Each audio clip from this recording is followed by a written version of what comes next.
एक छोटे से गांव में एक नन्हा सा बच्चा अपनी बूढ़ी दादी के साथ रहता था।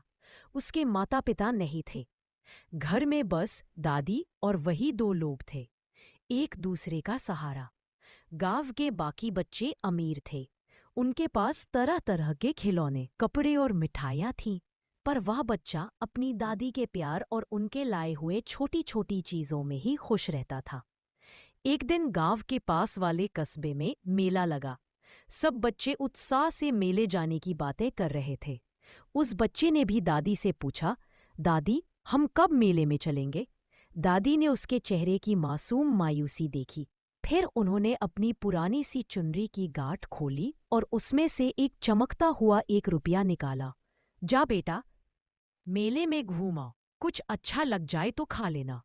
वह बच्चा खुश खुश पैदल ही मेले की ओर चल पड़ा। मेले में तरह तरह की मिठाइयाँ, खिलौने और झूले थे।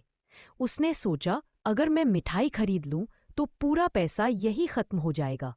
वह हर दुकान को देखता पर कुछ खरीदता नहीं। तभी उसने एक दुकान पर चमकता हुआ चिमटा देखा।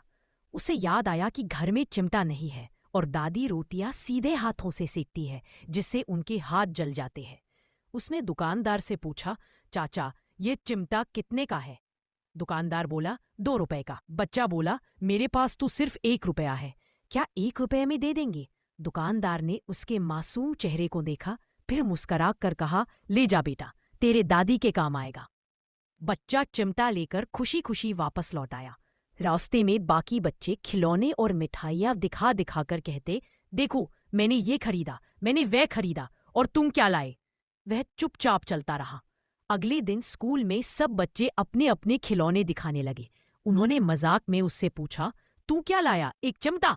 बच्चे ने मुस्कराते हुए कहा, हाँ, ये देखो, तुम्हारे शेर की गर्दन में फंस जाए तो इसे दबोच लेगा, और तुम्हारे राजा की टांग पकड़े तो उसे लंगड़ा भी कर सकता है।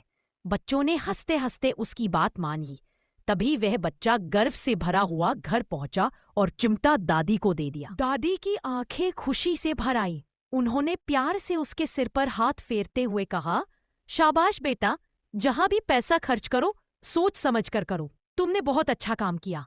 और उस दिन पहली बार दादी बिना हाथ जलाए रोटियां सेक सकी, क्योंकि उनके पोते ने मेले से सबसे समझदारी की चीज खरीदी थी।